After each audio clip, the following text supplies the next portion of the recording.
إن الحمد لله نحمده ونستعينه ونستغفره ونتوب إليه ونعوذ بالله من شرور أنفسنا ومن سيئات أعمالنا من يهده الله فلا مضل له ومن يضلل فلا هادي له وأشهد أن لا إله إلا الله وحده لا شريك له وأشهد أن محمدا عبده ورسوله صلوات ربه وسلامه عليه وعلى آله وصحبه أجمعين.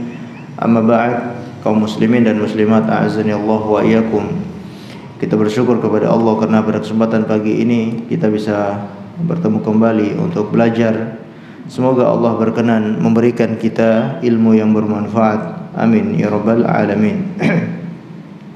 Salawat dan taslim semoga tetap tercurahkan kepada junjungan kita Nabi Agung Muhammad sallallahu alaihi wasallam dan juga kepada seluruh keluarganya, para sahabatnya dan umatnya yang setia mengikuti tuntunannya sampai hari kiamat. Kita lanjutkan pembacaan kitab Jalan Golongan yang Selamat, Minhaj Al-Firqatun Najiyah, dan kita masih membahas bagian yang ke-10, urgensi tauhid. Pada pertemuan sebelumnya kita telah menjelaskan tentang urgensi tauhid, pentingnya tauhid dan juga keutamaan tauhid.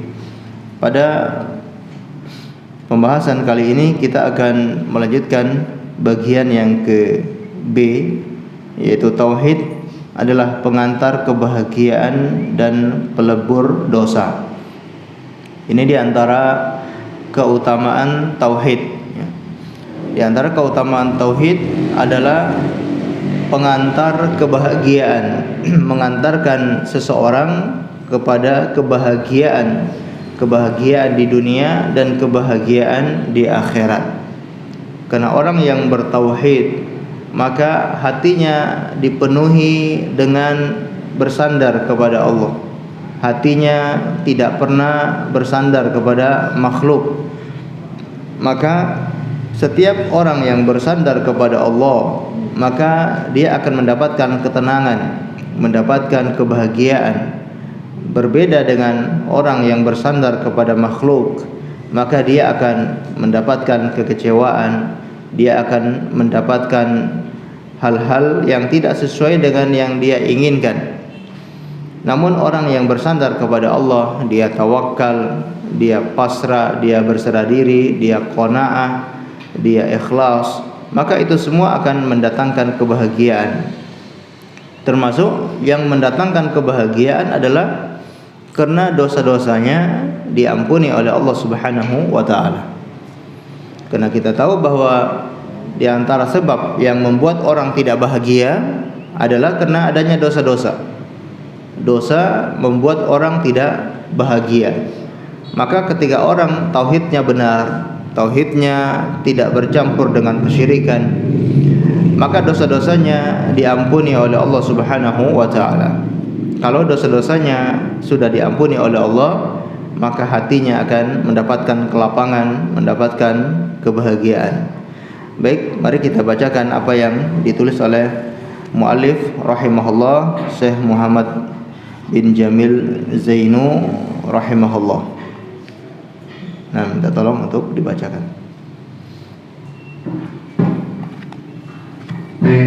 Tauhid adalah pengantar kebahagiaan dan pelebur dosa. Dalam kitab dari Al-Muslim fi Al-I'tiqad wa Tahdhir karya Syekh Abdullah Khayyar dijelaskan, seorang dengan kemanusiaan dan ketidakmaksumannya kemungkinan terpeleset terjerumus dalam maksiat kepada Allah.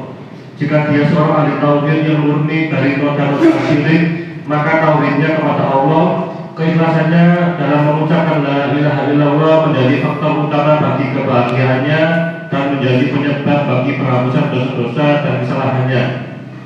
Sebagaimana dijelaskan dalam sabda Rasulullah sallallahu alaihi wasallam, "Man syahida an la ilaha illallah wahdahu la syarika lahu wa anna Muhammadan abduhu wa rasuluhu wa anna Isa abdullahi wa rasuluhu wa kalimatuhu alqaha ila Maryam wa ruhum min wal jannatu haqqun wan naru haqqun adkhalahu Allahul jannah ala ma kana minal amal." Artinya, barang siapa bersaksi bahwa tidak ada Tuhan yang berhak disembah selain Allah semata, tidak ada sekutu baginya, dan Muhammad Sallallahu Alaihi Wasallam adalah hamba dan utusannya, dan bahwasanya Isa adalah hamba Allah dan utusannya.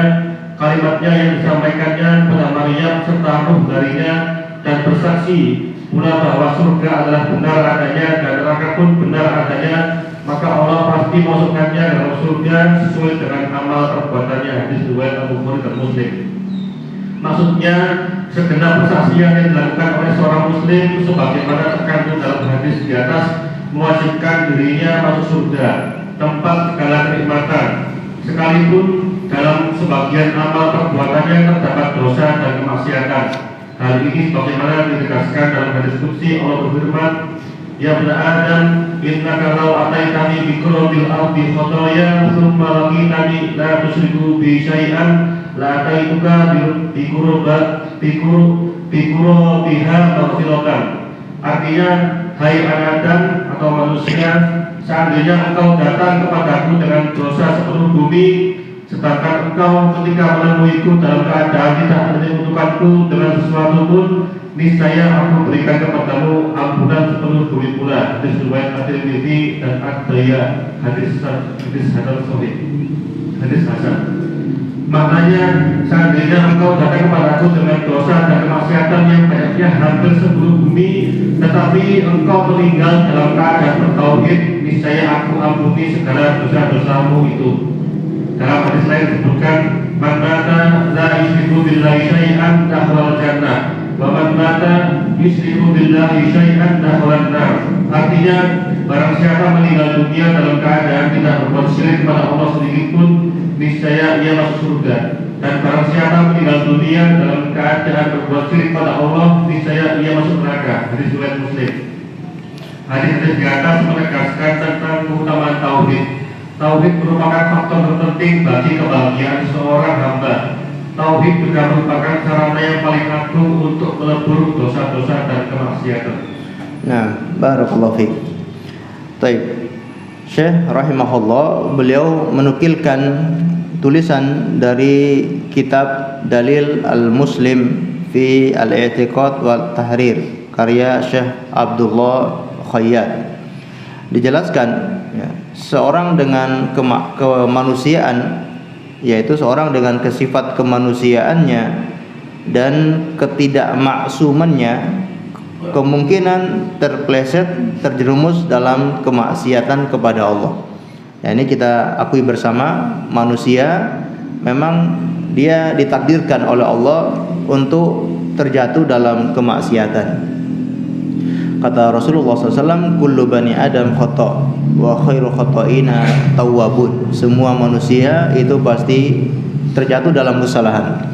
Namun sebaik-baik orang yang berbuat kesalahan yaitu yang mau bertobat. Ini tidak kita pungkiri. Ya, manusia biasa tidak maksum, ya, tidak terjaga, tidak terpelihara dari dosa. Yang maksum itu adalah para nabi. Para nabi mereka maksum, terpelihara dari dosa. Ya, itu pun dosa-dosa kecil. Itu pun dosa-dosa besar. Ya, adapun dosa-dosa kecil, maka para nabi juga tidak maksum. Namun ketika para nabi ini melakukan dosa, langsung seketika itu mereka mohon ampun dan diampuni oleh Allah Subhanahu wa taala. Termasuk para malaikat, ya, para malaikat ini tidak pernah berbuat dosa, mereka terjaga. Namanya manusia, termasuk juga kalangan jin, maka dikasih naluri, dikasih fitrah oleh Allah Subhanahu wa taala untuk melakukan kesalahan.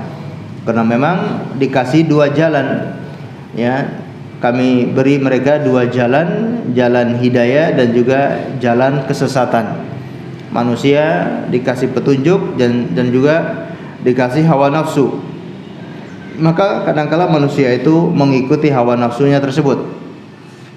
Nah, kata beliau, kemungkinan manusia itu akan tergelincir, mau tidak mau dia ada saatnya dia terjatuh dalam dosa, terjatuh dalam kesalahan. Walaupun mungkin kita sudah berusaha untuk bertakwa kepada Allah, tapi tetap saja namanya manusia, ada saatnya dia terjatuh dalam kesalahan. baik apakah itu dosa besar maupun dosa kecil, yang disengaja maupun yang tidak disengaja. Baik. Namun orang yang bertauhid apabila dia terjatuh dalam kesalahan yang mana tauhidnya ini betul-betul murni, tidak bercampur dengan kesyirikan, maka akan diampuni dosa-dosanya oleh Allah Subhanahu wa taala. Termasuk dosa-dosa besar. Kalau dia orang yang bertauhid dan tauhidnya betul-betul murni, sekalipun dia punya dosa-dosa besar, akan diampuni oleh Allah Subhanahu wa taala. Dan ini sesuai dengan kehendak Allah. Ya, kalau Allah mau, Allah mengampuni. Kalau Allah tidak mau, Allah tidak mengampuni. Sebagaimana dalam hadis yang disebutkan, hadis yang masyhur ya dalam kitab-kitab tauhid, biasanya dibawakan hadis tentang keutamaan tauhid. Kata Rasulullah sallallahu alaihi wasallam, "Man syahida alla ilaha illallah wahdahu la syarikalah wa anna Muhammadan abduhu wa rasuluh wa anna Isa abdullahi wa rasuluh wa kalimatuhu alqaha ila Maryam wa ruhum minhu wal jannatu haqqun wan naru haqqun adakhalahu Allahul jannah ala ma kana minal amal." Barang siapa yang bersaksi tidak ada ilah yang berhak disembah kecuali Allah, kemudian ditegaskan lagi dia tidak menyekutukan dengan Allah sesuatu apapun, setelah dia bersaksi dengan hatinya yang paling dalam dengan keikhlasan, kemudian dia tidak menyekutukan Allah dengan sesuatu apapun. Dia juga bersaksi Nabi Muhammad adalah seorang hamba dan juga utusan Allah Subhanahu wa taala. Dia juga bersaksi Nabi Isa adalah hamba dan utusan Allah Subhanahu wa taala. Kalimat yang Allah ucapkan kepada Maryam dan ruh dari Allah Subhanahu wa taala, yakni masalah penciptaan Nabi Isa alaihissalam. Dia yakin, ya, dia bersaksi bahwa Nabi Isa itu adalah diciptakan dengan kalimat dari Allah, kemudian ruh yang Allah berikan kepada Maryam. Dia juga yakin surga itu benar, neraka juga benar, maka balasannya ada khalaqallahul jannah ala ma kana minal amal. Allah akan masukkan dia ke dalam surga sekalipun dia memiliki amalan-amalan keburukan. Beberapa penafsiran yang lain, sekalipun atau sesuai dengan amalan yang dia lakukan. Baik, ini keutamaan yang besar bagi orang yang bertauhid kepada Allah Subhanahu wa taala, akan dimasukkan ke dalam surga. Tadi kita jelaskan ada dua penafsiran, akan dimasukkan ke dalam surga walaupun dia punya amalan-amalan keburukan. Ini penafsiran yang pertama. Jadi dia punya amalan keburukan banyak, ya, sebanyak apapun, kalau dia orangnya bertauhid, maka tetap pasti akan dimasukkan oleh Allah ke dalam surganya. Atau penafsiran yang kedua, dia akan dimasukkan ke dalam surga sesuai dengan amalannya. Maksudnya sesuai itu bermakna cepat atau lambatnya dia masuk surga itu sesuai dengan amalannya. Atau yang kedua, tingkatannya di dalam surga itu juga sesuai dengan amalannya. Kita coba bahas yang pertama, cepat atau lambat sesuai dengan amalannya. Kalau amalan keburukannya banyak, bisa jadi masuk surganya lebih lambat daripada orang yang amalan keburukannya lebih sedikit. Kenapa? Karena memang dia harus disiksa terlebih dahulu, dibersihkan dosa-dosanya di dalam api neraka. Jadi api neraka ini pembersihan dosa yang paling terakhir. Dibersihkan, dibakar, disiksa sampai betul-betul dosanya habis. Nah, kalau bayangkan dosanya banyak, ya pasti lama juga dia mampir di dalam api neraka. Lama juga dia disiksa di neraka sampai dosa-dosanya betul-betul habis. Kalau amalan keburukannya sedikit, amalan kebaikannya lebih banyak, lalu dia juga harus masuk neraka, maka lamanya dia dalam neraka tidak sebagaimana yang dosa-dosanya lebih banyak. Termasuk sesuai dengan amalannya adalah kedudukan mereka di dalam surga. Yang amalannya lebih bagus, maka tentu kedudukannya lebih tinggi di dalam surga. Sebaliknya, amalannya yang kurang bagus dari yang pertama tadi, maka tingkatannya di dalam surga jauh lebih rendah daripada yang lebih bagus. Nah, ini keutamaan orang yang bertauhid, artinya pasti akan dimasukkan ke dalam surga, walaupun ketika masuk surga itu sesuai dengan amalannya. Ya, tadi cepat atau lambatnya ataupun kedudukannya di dalam surga itu sesuai dengan amalannya. Dan dijelaskan oleh beliau di sini, maksudnya segenap persaksian yang dilakukan oleh seorang muslim, ya, sebagaimana terkandung dalam hadis di atas, mewajibkan dirinya masuk surga. Jadi dia bersaksi dengan beberapa persaksian tadi, ya. Dia bersaksi artinya dia mengakui, dia percaya dari hatinya yang dalam, kemudian dia mengakui yang pertama, tidak ada ilah yang berhak disembah kecuali Allah Subhanahu wa taala. Ini persaksian yang pertama. Persaksian yang kedua, Nabi Muhammad itu adalah rasul dan utusan Allah. Persaksian yang ketiga, Nabi Isa itu adalah hamba dan utusan Allah. Nah, ini persaksian yang menggugurkan keyakinan orang-orang Nasara. Orang-orang Nasara meyakini Nabi Isa itu bukan hamba, melainkan Nabi Isa itu adalah anaknya Tuhan. Nah, ketika seorang muslim dia bersaksi Nabi Isa adalah seorang hamba dan merupakan rasulnya Allah, ini telah membatalkan, menggugurkan keyakinan orang-orang Nasara.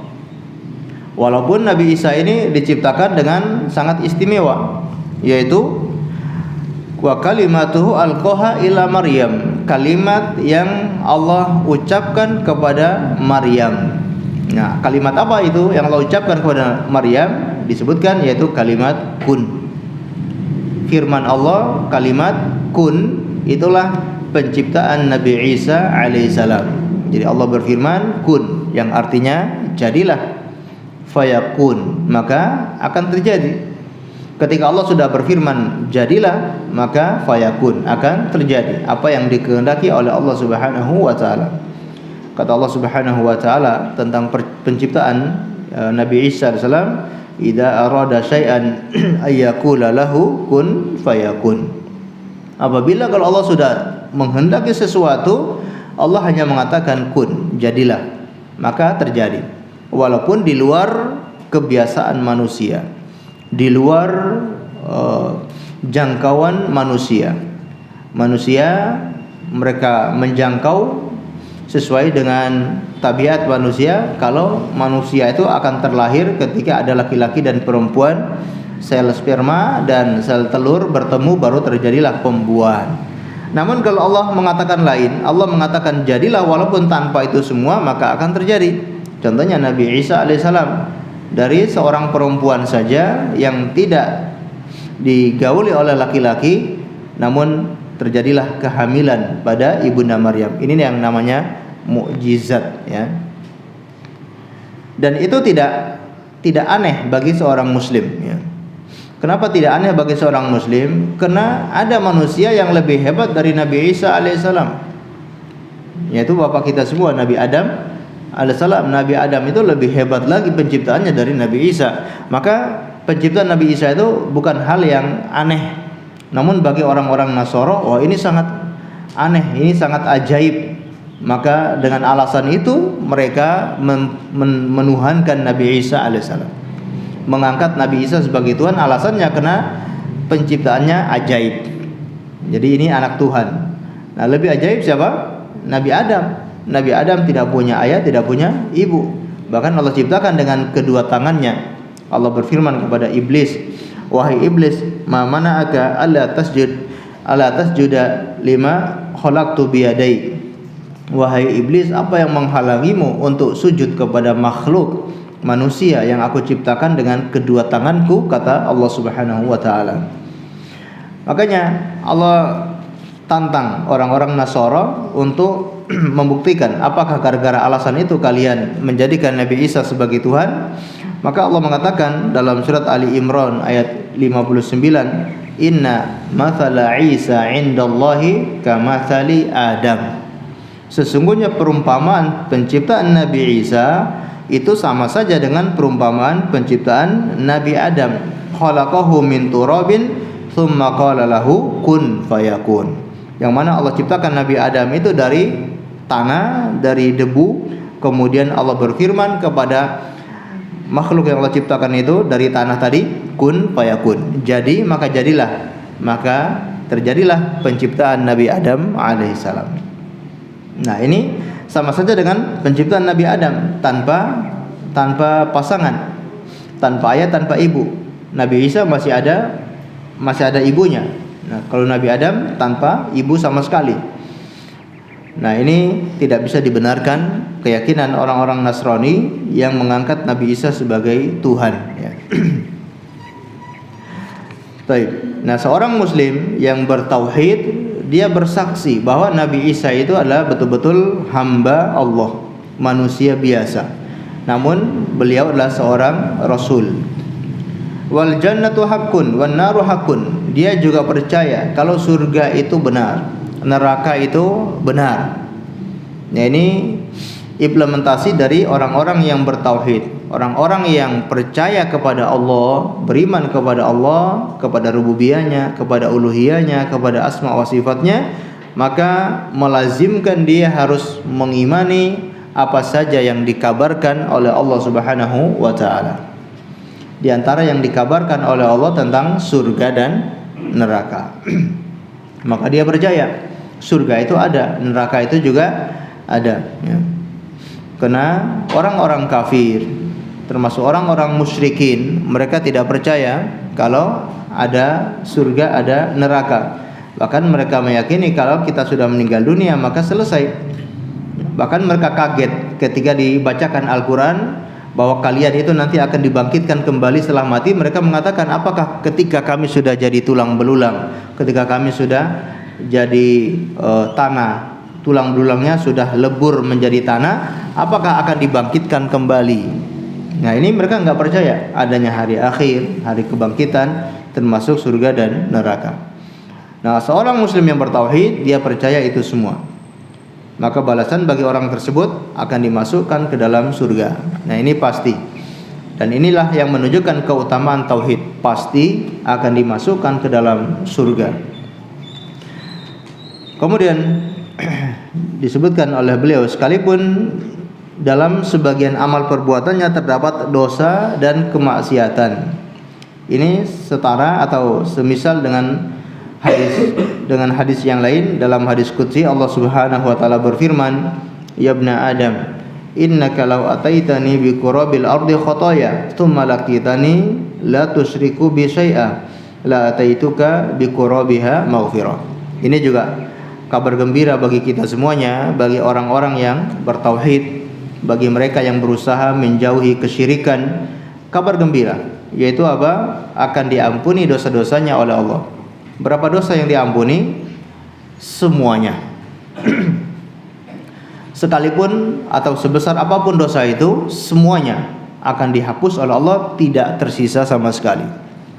Sebagaimana kata Allah dalam hadis qudsi ini, "Wahai Bani Adam, seandainya engkau menghadap kepadaku dengan membawa dosa sepenuh bumi." Sepenuh bumi itu semisal dengan bumi, atau mirip atau hampir sepenuh bumi. Sudah besarnya sepenuh bumi atau hampir sepenuh bumi.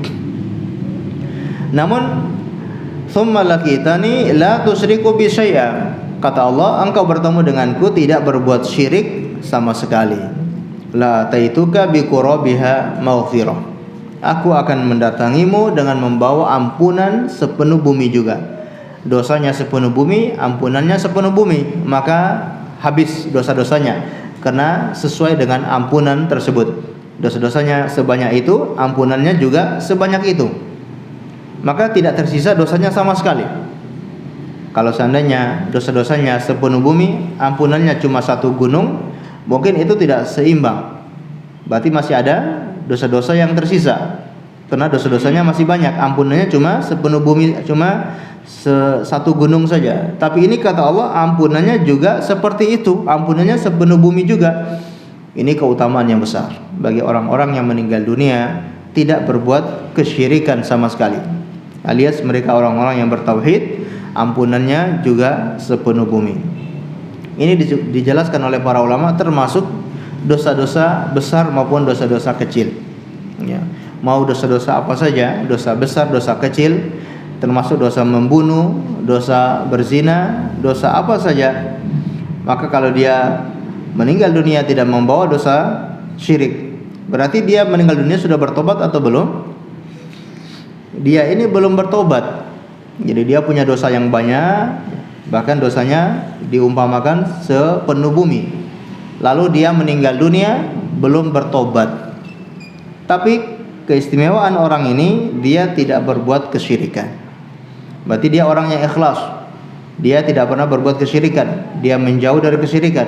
Dia bertauhid kepada Allah. Maka walaupun sebesar itu dosa-dosanya akan diampuni oleh Allah Subhanahu wa taala. Maknanya seandainya engkau datang kepadaku dengan dosa dan kemaksiatan yang banyaknya hampir sepenuh bumi, tetapi engkau meninggal dunia dalam keadaan bertauhid, niscaya aku ampuni segala dosa-dosamu. Dalam hadis yang lain disebutkan, kata Rasulullah sallallahu alaihi wasallam, "Man mata la yusyriku billahi syai'a dakhalal jannah, wa man mata yusyriku billahi syai'an dakhalan nar." Barang siapa yang meninggal dunia tidak berbuat kesyirikan sama sekali, pasti masuk surga. Sebaliknya, barang siapa yang berbuat kesyirikan, barang siapa yang meninggal dunia lalu dia berbuat kesyirikan, maka dia pasti akan masuk neraka. Dan selama-lamanya dia di dalam api neraka tersebut. Hadis-hadis di atas menegaskan tentang keutamaan tauhid. Tauhid merupakan faktor terpenting bagi kebahagiaan seorang hamba. Tauhid juga merupakan sarana yang paling agung untuk melebur dosa-dosa dan kemaksiatan. Masya Allah. Ini diantara keutamaan tauhid, ya. Faktor terpenting bagi kebahagiaan seorang hamba, kebahagiaan di dunia dan kebahagiaan di akhirat. Ya. Masya Allah, kalau dia punya tauhid, dia punya keimanan sekecil apapun, walaupun dia punya dosa-dosa yang banyak, dia pasti akan diselamatkan oleh Allah Subhanahu wa taala. Namun, ya, bukan berarti kita meremehkan dosa. Ya. Jadi setelah kita mempelajari keutamaan tauhid ini, bukan berarti kita menganggap dosa itu perkara yang remeh. Ya. Karena mungkin sudah kita singgung bahwa yang namanya dosa, namanya kemaksiatan pasti akan mengantarkan kepada kekafiran, kepada kesyirikan. Syaitan terus menggoda manusia untuk berbuat maksiat sampai hatinya menjadi keras, hatinya sulit untuk menerima nasihat. Lama kelamaan terus seperti itu sampai diajak kepada kekafiran, diajak kepada kesyirikan, mudah karena hatinya sudah keras. Dan seseorang tidak menjamin, tidak ada yang menjamin kalau dosa-dosanya diampuni oleh Allah Subhanahu wa taala. Kita tahu bahwa dosa-dosa itu diampuni sesuai dengan kehendak Allah Subhanahu wa taala. Kalau Allah menghendaki, Allah mengampuni. Kalau Allah tidak menghendaki, Allah tidak mengampuni. Maka seseorang itu harus punya perasaan takut dan harap, alias harap-harap, cemas. Dia takut dia tidak diampuni oleh Allah. Dia takut kalau meninggal dunia belum bertobat kepada Allah. Dia takut kalau masih terus berbuat dosa dan maksiat, belum mau sadar. Dia takut su'ul khotimah. Dia takut tiba-tiba langsung dicabut nyawanya oleh Allah Subhanahu wa taala. Dan disebutkan dalam hadis bahwa seseorang yang hidup dengan sesuatu, dia akan meninggal dengan sesuatu itu. Man 'asha 'ala syai'in mata 'alai. Barang siapa yang hidup dengan sebuah kebiasaan, maka dia akan meninggal dengan kebiasaan seperti itu. Nah, kita harus merasa takut seperti itu. Takut tiba-tiba nyawanya dicabut dalam kondisi kebiasaan-kebiasaan buruk yang kita lakukan. Maka dia takut. Namun dia juga sangat berharap. Dia punya harapan yang besar. Dia diampuni oleh Allah. Dia punya harapan mendapatkan rahmat, mendapatkan maghfirah, mendapatkan kasih sayang, mendapatkan ridha Allah. Dia punya harapan-harapan yang besar. Nah, kedua hal ini harus sama, harus sinkron agar seseorang itu menempuh perjalanan sampai kepada Allah Subhanahu wa taala. Ketika berhadapan dengan dosa, dia takut, maka dia segera kembali untuk tobat kepada Allah. Lalu dia juga punya harapan yang besar, sehingga dia tidak berputus asa. Walaupun banyaknya dosa-dosa yang dia lakukan, dia tetap punya harapan kalau Allah itu akan mengampuni dosa-dosanya, maka dia tidak akan pernah berputus asa dari rahmat Allah Subhanahu wa taala. Jadi jangan kita berpatokan dengan dalil-dalil seperti ini kemudian menggampangkan perbuatan dosa. Yang penting kan saya tauhid. Enggak apa-apa saya berbuat dosa terus, berbuat maksiat terus, yang penting kan saya bertauhid. Dalam hadis kan disebutkan kalau orang yang bertauhid akan diampuni dosa-dosanya oleh Allah Subhanahu wa taala. Benar, hadisnya mengatakan siapa yang meninggal dunia bertauhid kepada Allah akan diampuni dosa-dosanya. Tapi Anda termasuk orang tersebut atau bukan? Kita ini termasuk orang tersebut atau bukan? Ya. Jangan-jangan bukan kita yang diampuni oleh Allah, orang lain yang diampuni oleh Allah. Kenapa? Karena kita mungkin menggampangkan maksiat, maka tidak mendapatkan ampunan dari Allah. Nah, ini juga berbahaya. Baik, kaum muslimin dan muslimat yang dimuliakan oleh Allah Azza wa Jalla, ini berkaitan dengan keutamaan tauhid akan masuk surga walaupun dia punya dosa, dia punya kesalahan, dan dia masuk surga sesuai dengan amalannya. Nah, kita lanjutkan bagian yang C. C. Manfaat tauhid. Jika tauhidnya murni terrealisasi di dalam kehidupan individu maupun jamaah, niscaya akan menghasilkan buah yang amat manis. Di antara buah yang didapat adalah: 1. Memerdekakan manusia dari perbudakan dan tunduk kepada selain Allah, baik kepada benda-benda atau makhluk lainnya yang tidak kuasa untuk menciptakan, bahkan keberadaan mereka karena diciptakan. Mereka tidak bisa memberi manfaat atau bahaya kepada diri sendiri dan tidak mampu mematikan, menghidupkan atau membangkitkan. Tauhid memerdekakan manusia dari segala perbudakan dan penghambaan kecuali pada Rabb yang menciptakannya dalam bentuk yang sempurna. Memerdekakan akal dari khurafat dan hati dari tunduk, menyerah dan menghinakan diri kepada selain Allah. Memerdekakan hidup dari kekuasaan para Fir'aun, pendeta dan dukun yang menduakan diri atas hamba-hamba Allah. Karena itu para pembesar kaum musyrikin dan tauhid jahiliyah menentang keras dakwah para nabi, khususnya dakwah Rasulullah SAW, sebab mereka mengetahui makna la ilaha illallah sebagai suatu deklarasi umum bagi kemerdekaan manusia, penggulingan para penguasa yang zalim dan angkuh dari singgasana dustanya, dan meninggikan derajat orang-orang beriman yang tidak bersujud kecuali pada Rabb semesta alam. Nah, barakallahu fiik. Pembahasan yang C terkait dengan manfaat atau faedah tauhid. Tentunya faedah manfaat yang berkaitan dengan seseorang yang ada di dunia ini, terhadap kepribadiannya, terhadap diri seseorang, terhadap kehidupan dunia seseorang. Adapun faedah manfaat berkaitan dengan akhirat, insya Allah sudah jelas ya. Orang yang bertauhid pasti akan masuk surga sekalipun dosa-dosanya banyak. Nah, sekarang faedah yang berkaitan dengan duniawinya. Nah, orang yang bertauhid itu mendapatkan faedah yang sangat luar biasa kalau tauhidnya betul-betul murni, tidak bercampur dengan kesyirikan. Lalu dia merealisasikan tauhidnya dalam kehidupan sehari-hari, baik secara individu maupun secara jamaah atau secara bermasyarakat ya. Jadi misalkan secara individu masing-masing menerapkan tauhid dalam kehidupan. Lalu akhirnya dalam sebuah masyarakat, sebuah perkampungan atau sebuah wilayah, mereka semua menerapkan tauhid. Masya Allah, kalau semuanya seperti itu, manfaatnya akan kelihatan yang besar bagi kehidupan mereka. Contohnya apa? Orang yang menerapkan tauhid ya. Artinya orang yang menerapkan tauhid itu tidak takut kepada selain Allah. Dia takut hanya kepada Allah. Dia tidak takut kepada selain Allah. Dia bersandar juga hanya kepada Allah. Tawakalnya hanya kepada Allah. Minta rezekinya hanya kepada Allah. Ibadahnya hanya kepada Allah. Nah, ini orang yang menerapkan tauhid dalam kehidupannya. Ini contoh kecilnya ya. Baik. Maka apa yang akan dia dapatkan? Buahnya sangat banyak.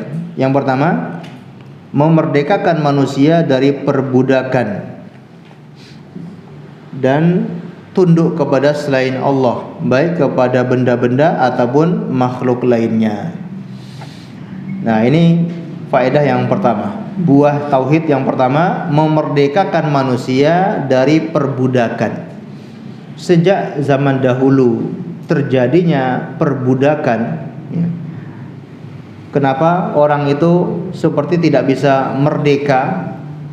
Maksudnya bukan budak dalam artian hamba sahaya, bukan seperti itu juga ya. Ya, kalau budak yang hamba sahaya ini disebabkan karena adanya peperangan ya, adanya peperangan, kemudian terjadinya penawanan dan adanya perbudakan. Namun perbudakan di sini adalah yaitu perbudakan dalam artian orang itu tidak merdeka, tidak bebas, mau ngapa-ngapain selalu ada keterikatan. Dan ini yang biasanya dipakai oleh para raja sejak zaman dahulu. Para raja itu mendeklarasikan mereka itu adalah titisan dewa, titisan Tuhan. Mereka itu diamanahi atau mereka itu ya bagian dari Tuhan, seperti itu ya. Sehingga rakyat itu tidak boleh ngapa-ngapain, harus patuh, tunduk, nggak bisa melawan sama sekali. Dan itu yang dilakukan oleh para raja untuk melanggengkan kekuasaan mereka dengan cara-cara seperti itu. Maka rakyatnya seperti apa? Ya seperti budak. Bahkan sampai ada yang menyembah raja tersebut ya.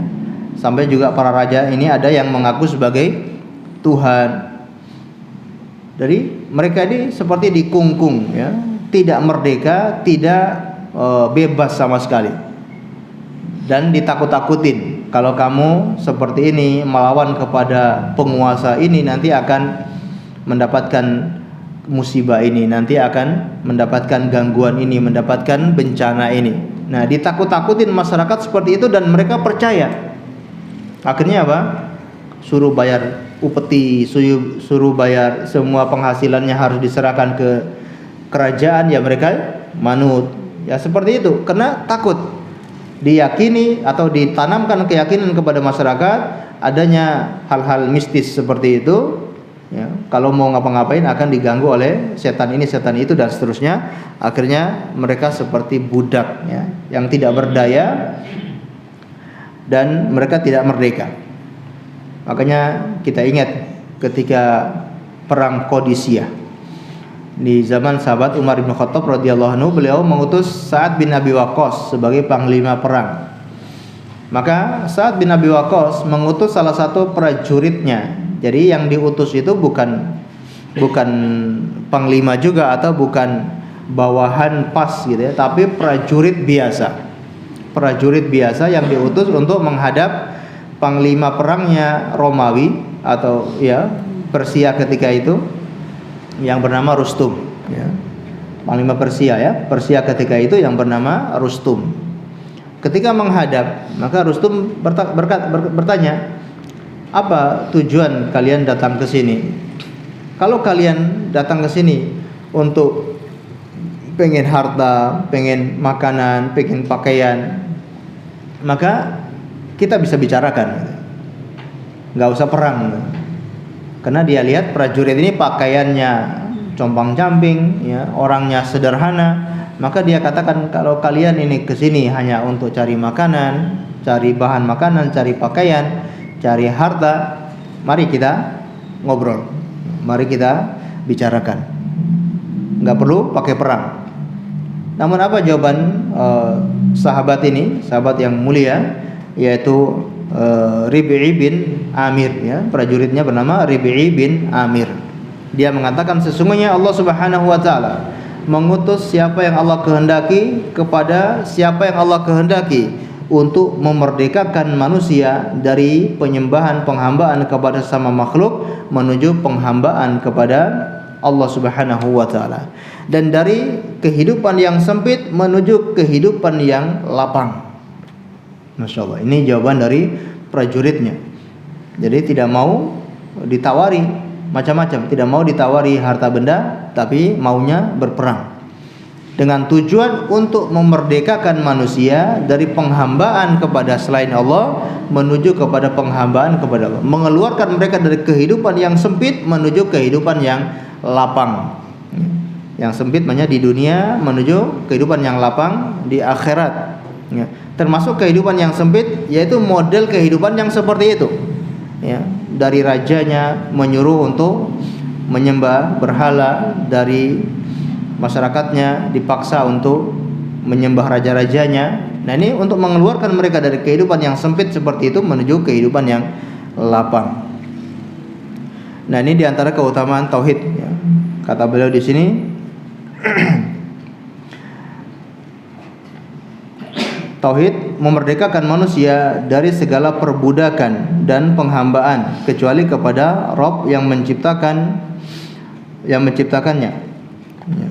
Dalam bentuk yang sempurna, memerdekakan akal dari khurafat.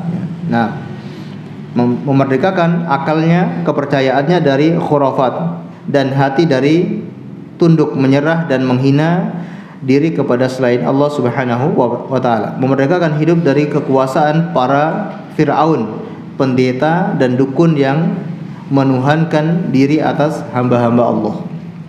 Nah, ini yang tadi kita singgung di awal. Ya, manusia itu ditunggangi oleh orang-orang yang tidak bertanggung jawab, Fir'aun, pendeta-pendeta, dukun-dukun, ya, untuk untuk menyetir manusia. Jadi mereka pengen menguasai manusia, manusia tidak berdaya, maka caranya dengan ditanamkan keyakinan-keyakinan, khurafat-khurafat macam-macam. Termasuk bukan di zaman dulu saja ya, sampai di zaman kita, di masyarakat kita juga masih ada yang menggunakan cara-cara seperti ini untuk menunggangi masyarakat, untuk mereka bisa mengendalikan masyarakat. Mereka gunakan keyakinan-keyakinan khurafat seperti ini. Jadi kalau nanti tidak mempersembahkan sesuatu akan terjadi begini dan begini ya. Kalau tidak memberikan sesajian kepada arwah-arwah yang mereka keramatkan, nanti akan terjadi bencana ya. Masyarakat percaya seperti itu. Nah, tauhid memerdekakan dari hal-hal seperti itu. Orang sudah tidak percaya lagi dengan hal-hal seperti itu. Orang percayanya hanya kepada Allah. Baik buruknya itu semua ya dari Allah. Baik buruknya tidak ada pengaruh sama sekali dengan khurafat itu.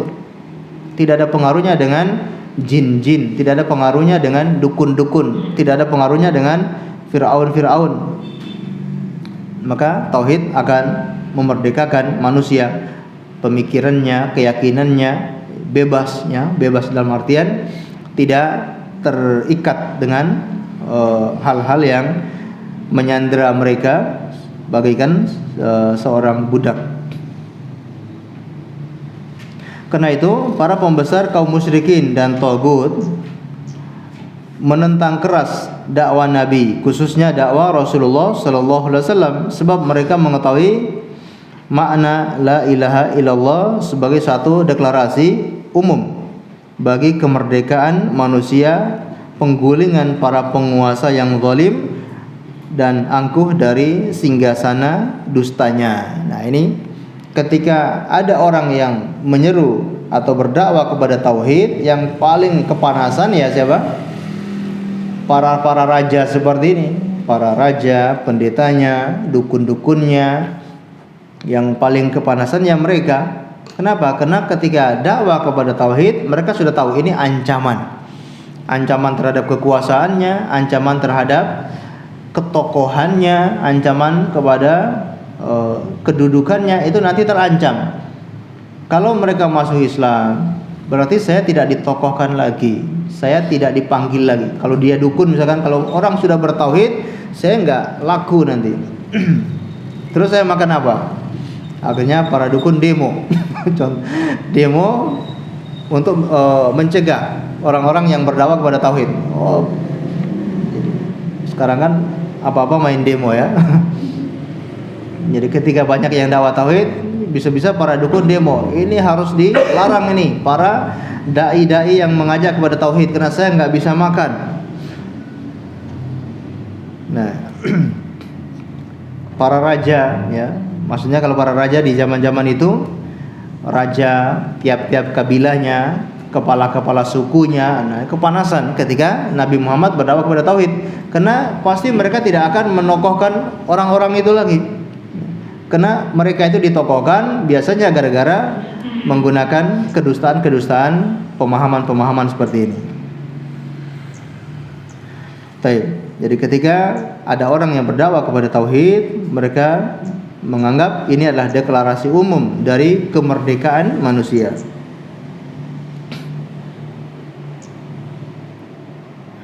Bahkan kemerdekaan negara kita itu juga dibangun di atas tauhid, ya. Kalau kita baca dalam sejarah kemerdekaan negara kita sampai pada gerbang kemerdekaan Indonesia itu karena dilandaskan dengan semangat berjihad, semangat bertauhid, beribadah hanya kepada Allah saja, menjalankan syariat Islam. Itulah yang membakar semangat anak-anak bangsa untuk memerdekakan negaranya.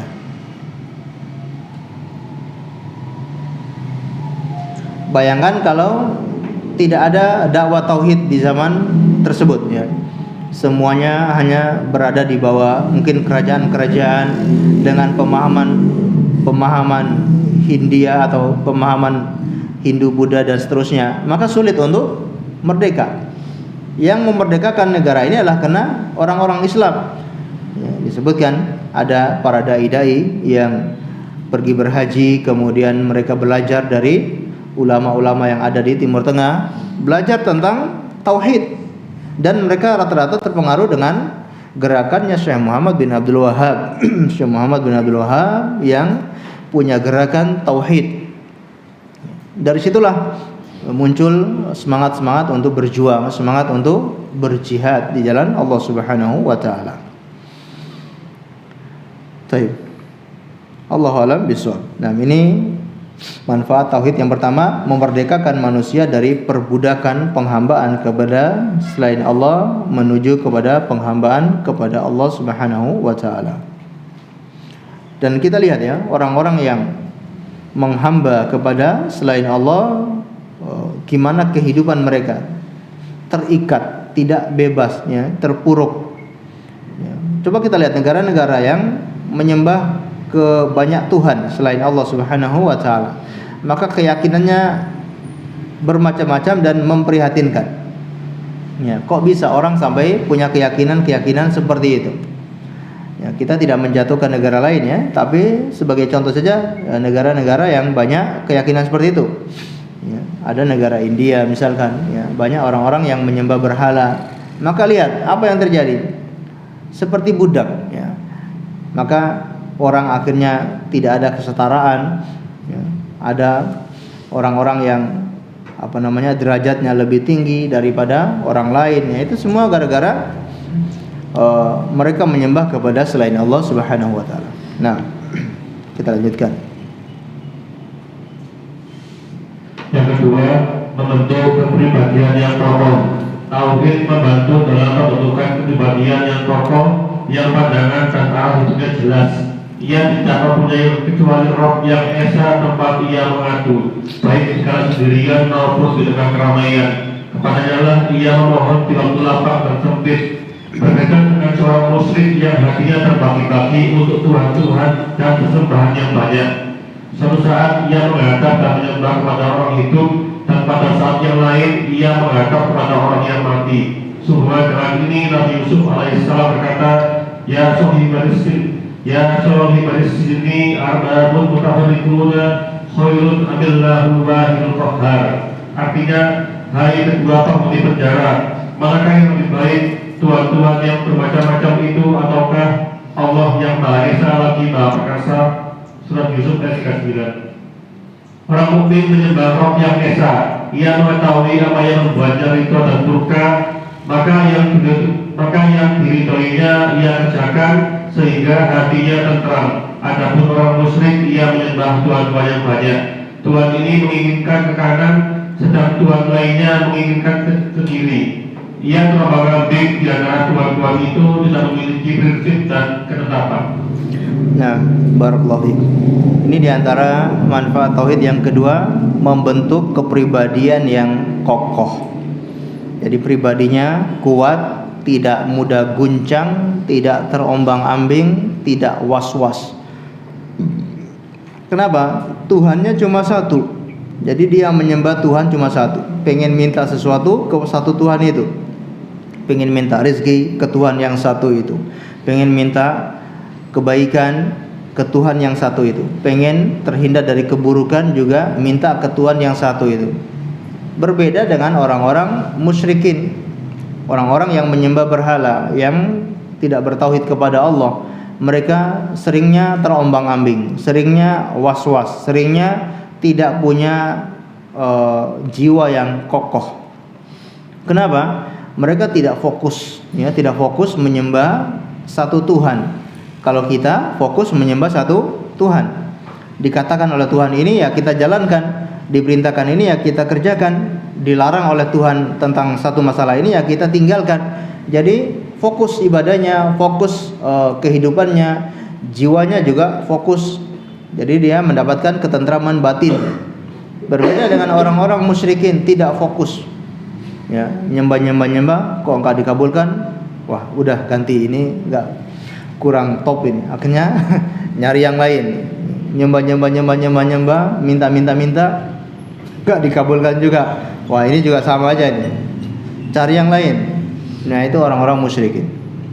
Ya, bayangkan sampai dulu di Masjidil Haram, di sekeliling Ka'bah itu ada 360 berhala, ya. Masing-masing kabilah punya Tuhan, ya. Jadi pengen minta ini datang ke Tuhan ini, pengen minta ini datang ke Tuhan ini, atau minta ke satu Tuhan kok belum dikabulkan, beralih ke Tuhan yang lain, sampai muter enggak dikabulkan juga, akhirnya minta kepada Allah, ya. Setelah minta kepada Allah baru dikabulkan. Tapi begitulah pemikirannya, ya. Tidak mau menyembah Allah saja, masih nyembah yang lain dulu. Taib, ya, berbeda dengan orang-orang musyrikin yang hatinya terbagi-bagi untuk tuhan-tuhan dan sesembahan yang banyak. Suatu saat ia menghadap dan menyembah kepada orang hidup, dan kepada saat yang lain dia menghadap kepada orang mati, ya. Menyembah orang yang hidup, mungkin para raja-raja yang mengaku sebagai Tuhan, dia menyembah raja-raja tersebut. Atau menyembah para dukun, ya. Menyembah para dukun tidak dikabulkan atau hajatnya tidak terpenuhi, akhirnya cari orang yang sudah mati, cari kuburan, nyembah-nyembah kuburan, ya. Tidak dikabulkan juga, nyari yang lain lagi, ya. Nyari benda mati. Ini orang mati, sekarang nyari benda mati. Nyari pohon, nyari batu, ya. Nyari keris, ya. Maka tidak pernah puas, ya, tidak pernah fokus dengan satu Tuhan. Maka Allah Subhanahu wa taala berfirman ketika Nabi Yusuf berkata, "Ya sahibai sijni arbabum mutafarriquna khairun amillahul wahidul qahhar."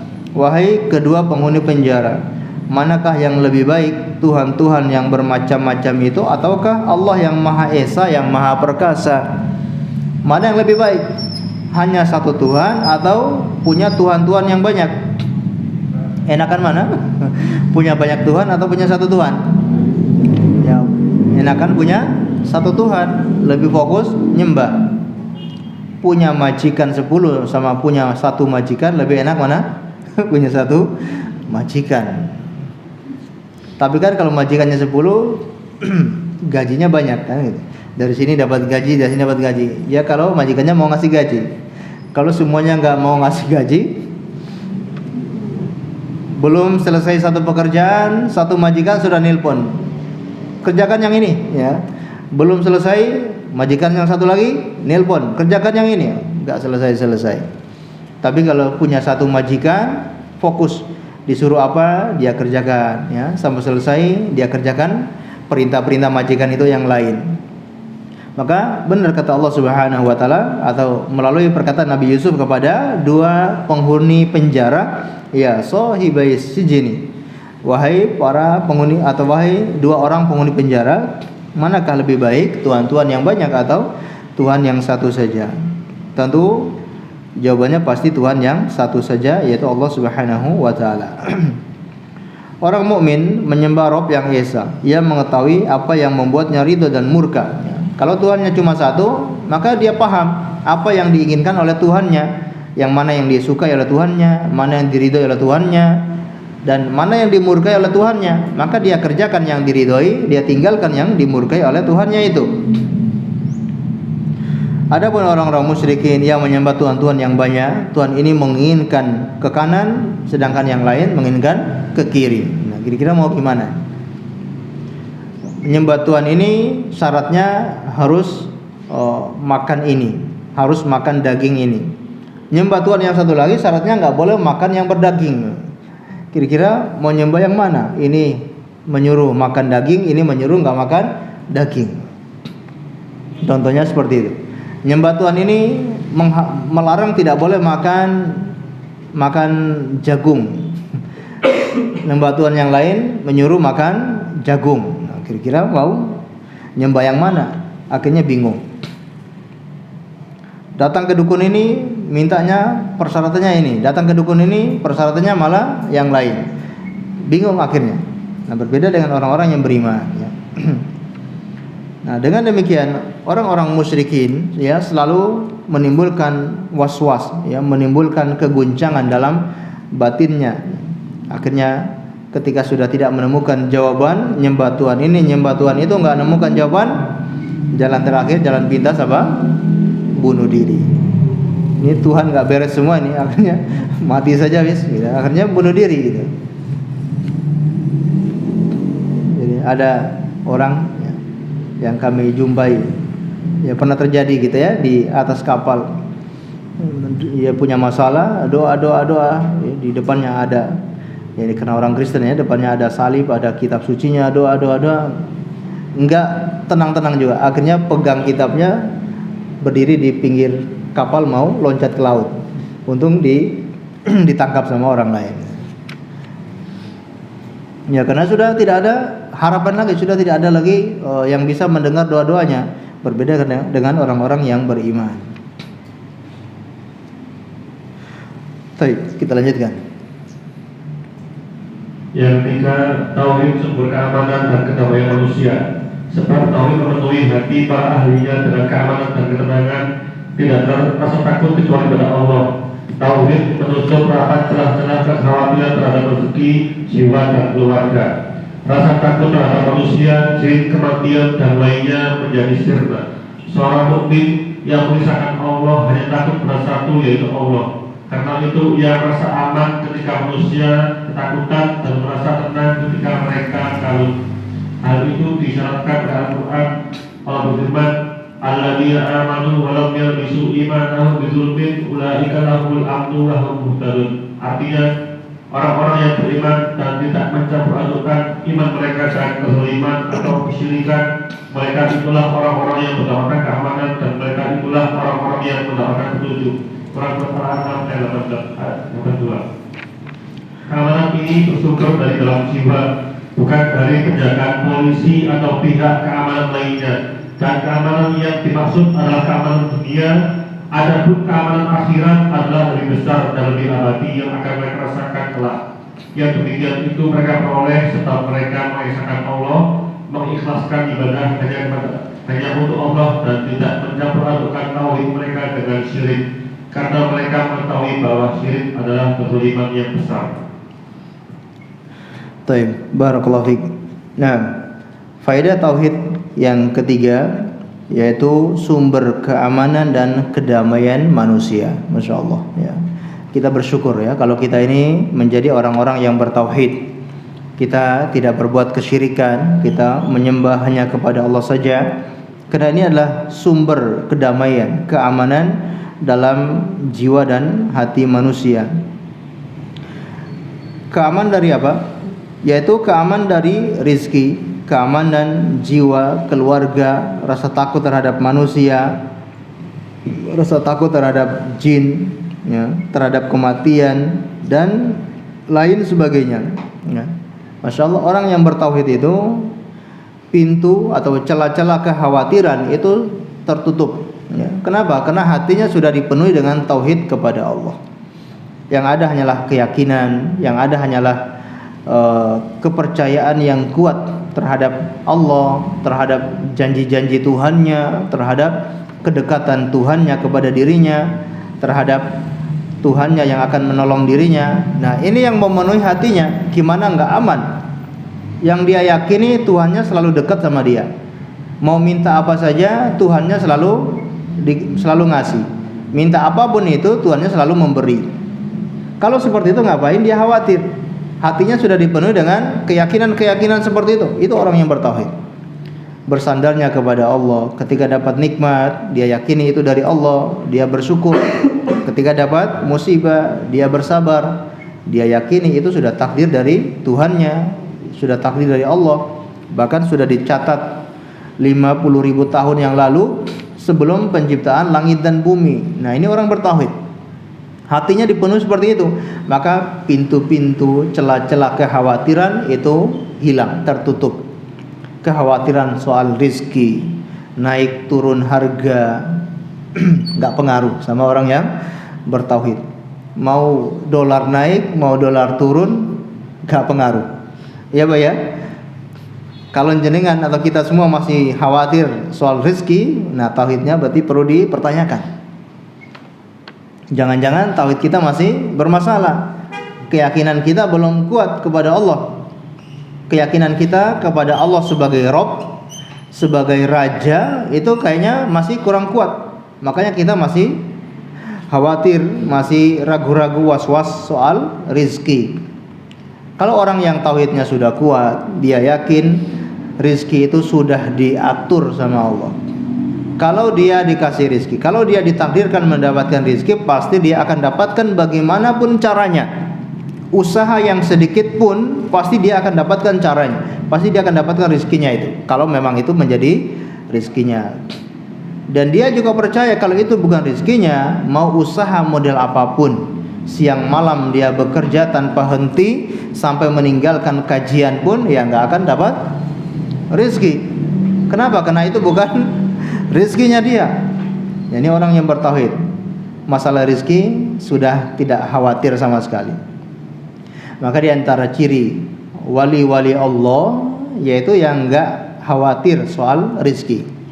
Kata Imam Al-Qurtubi rahimahullahu ta'ala, orang yang melihat anak kecil ya, atau beliau menyebutkan wali-wali Allah itu seperti anak-anak kecil kepada orang tuanya.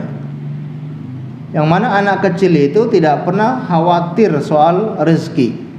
Anak kecil bangun pagi hari, dia nggak pernah mikir ini makan apa. Dia nggak pernah mikir nanti sore makan apa. Nggak pernah mikir besok makan apa. Bayar sekolahan pakai apa. Nggak pernah mikir. Ya Pak ya. Yang mikir siapa? Orang tuanya yang mikir keras. Anak kecil itu nggak pernah mikir sama sekali. Wali-wali Allah seperti itu, Masya Allah. Karena dia yakin ada yang mengurus ya.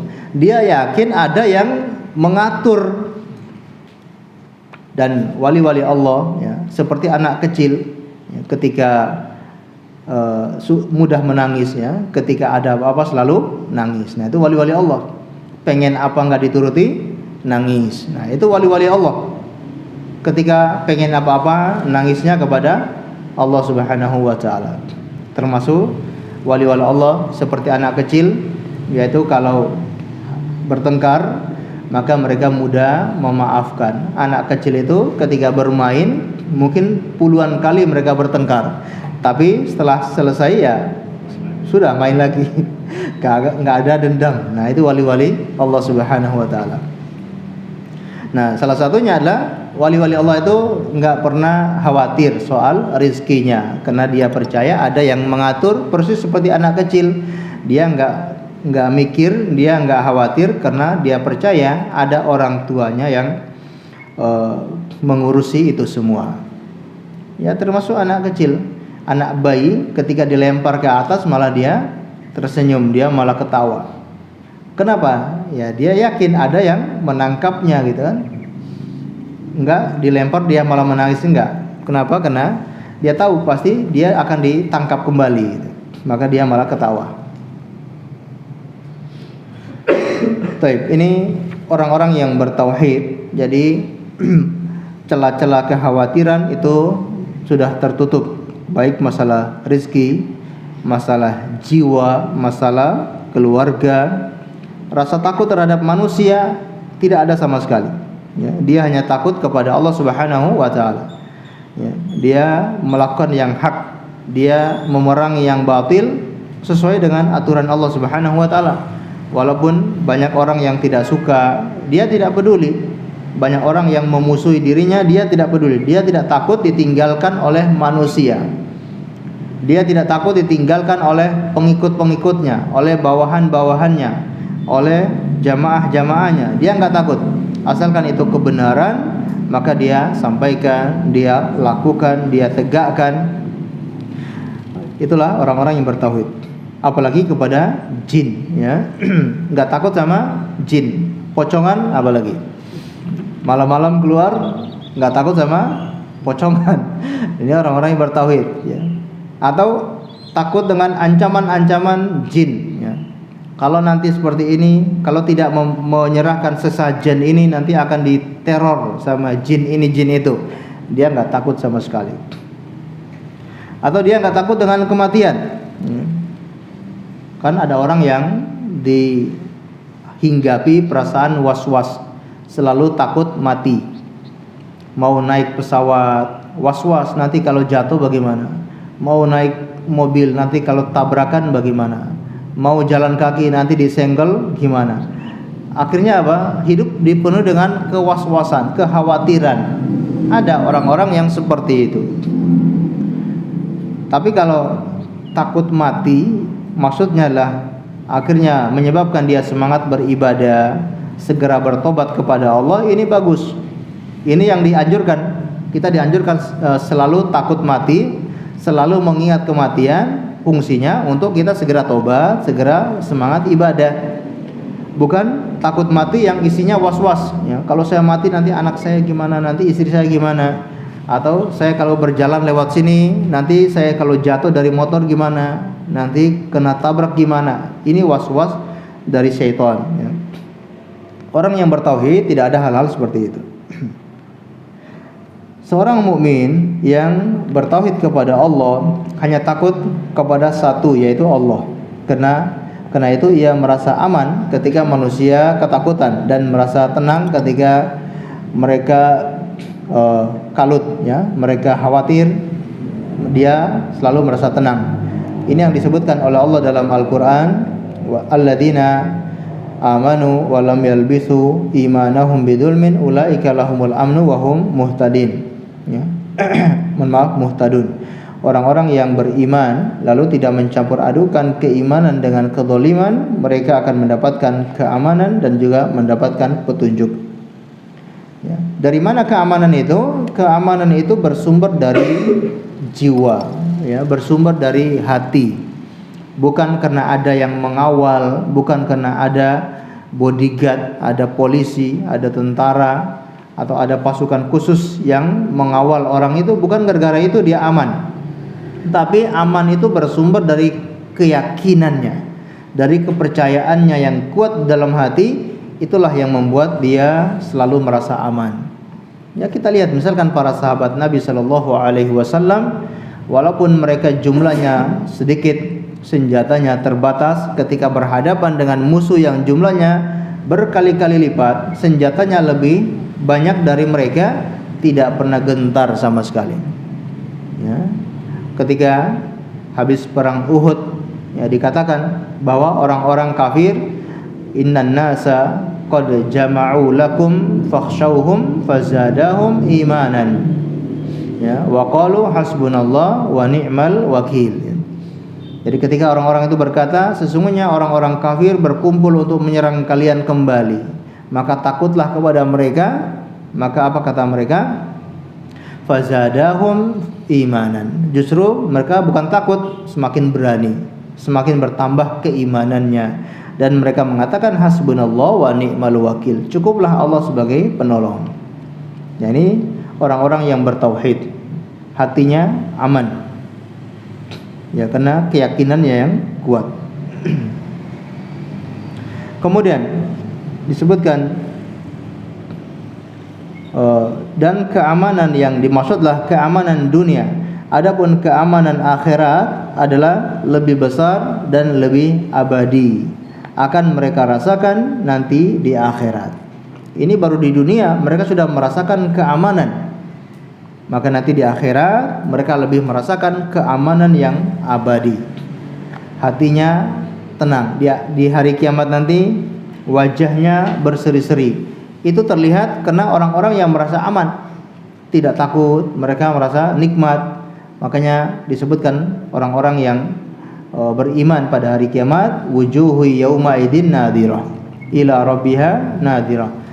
Wajah mereka itu nanti akan berseri-seri karena mereka melihat wajah Tuhan mereka. Berbeda dengan orang-orang kafir. Wujuhu yauma idzin basirah wa wujuhu yauma idzin basirah. Adapun orang-orang kafir, wajah mereka itu basirah, wajah yang pucat, wajah yang hitam, wajah yang ketakutan, wajah yang sedih. Itu orang-orang kafir. Ya, kenapa? Karena mereka pasti mengetahui apa yang akan mereka dapatkan berupa siksaan-siksaan. Nah, berikutnya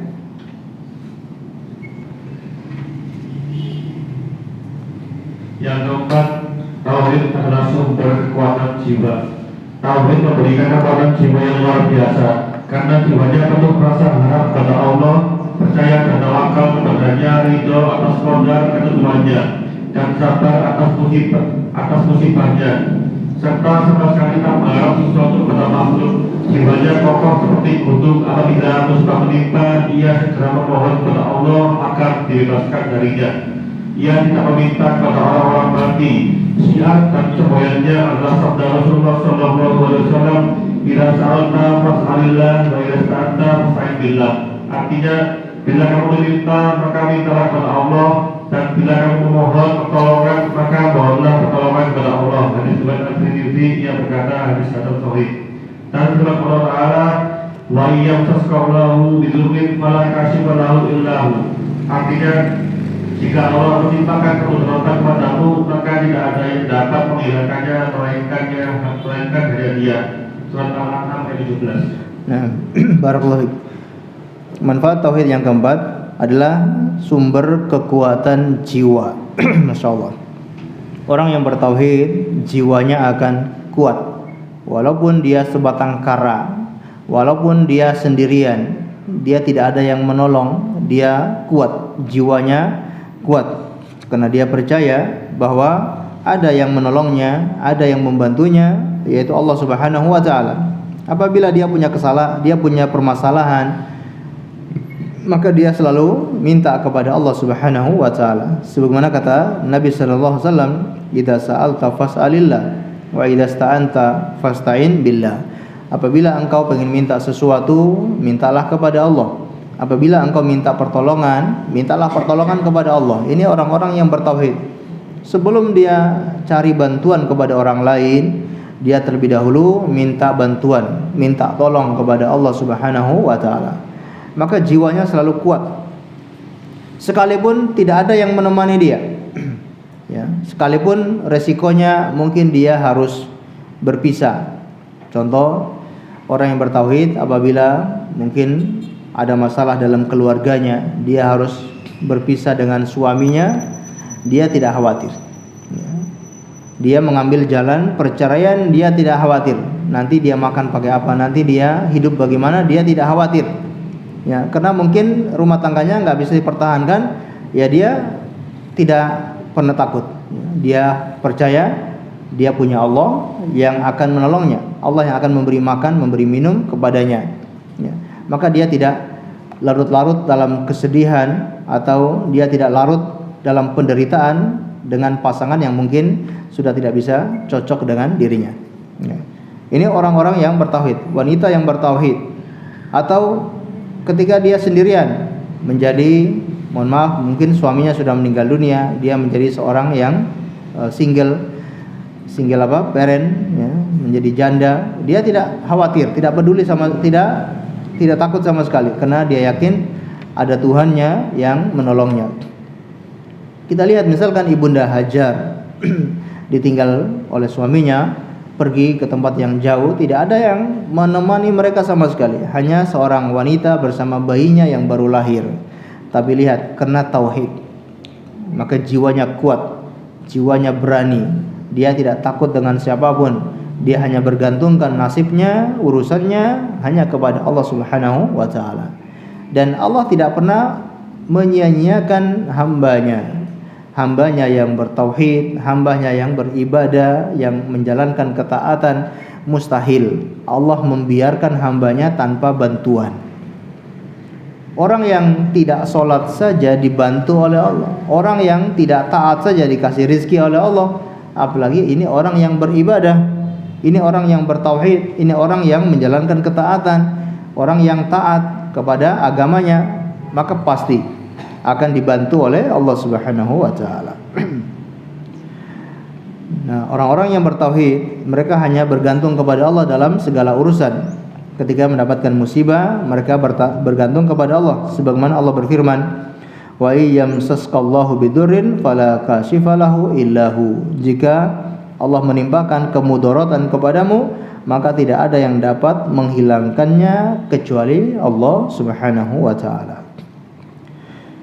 Nah, ini sumber kekuatan jiwa yang luar biasa, yaitu orang-orang yang bertauhid. Kita lanjutkan. Yang kelima, tauhid adalah dasar persaudaraan dan persamaan. Tauhid tidak membolehkan pengikutnya menjadikan sesama mereka sebagai Tuhan. Sifat ketuhanan hanya dari Allah semata, dan semua manusia wajib beribadah kepadanya. Segenap manusia adalah hamba Allah, dan yang paling mulia di antara mereka adalah Muhammad sallallahu alaihi wasallam. Nah, barakallahu. Faedah yang kelima, tauhid adalah dasar sumber persaudaraan dan persamaan. Masya Allah, ya, kita bisa menjadi bersaudara gara-gara tauhid. Kita bisa bersatu juga karena tauhid, karena berpegang pada satu kalimat Allah, yaitu kalimat la ilaha illallah. Ya, di zaman dahulu misalkan antara negara kafir dengan negara muslim, antara orang kafir dengan orang muslim, maka kalimat la ilaha illallah itu menjadi sumber persaudaraan.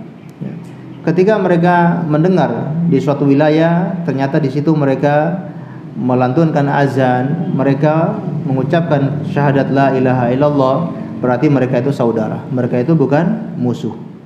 Berbeda dengan ketika kaum muslimin berada di suatu tempat, ternyata orang-orang tersebut tidak melantunkan azan, tidak mengucapkan la ilaha illallah, maka itu bukan saudara, melainkan itu musuh. Ya, yang bisa diperangi, yang bisa dibunuh halal darahnya ataupun hartanya boleh diambil. Baik. Dan persaudaraan itu dibangun di atas tauhid, ya. Artinya persaudaraan hakiki itu dibangun di atas tauhid.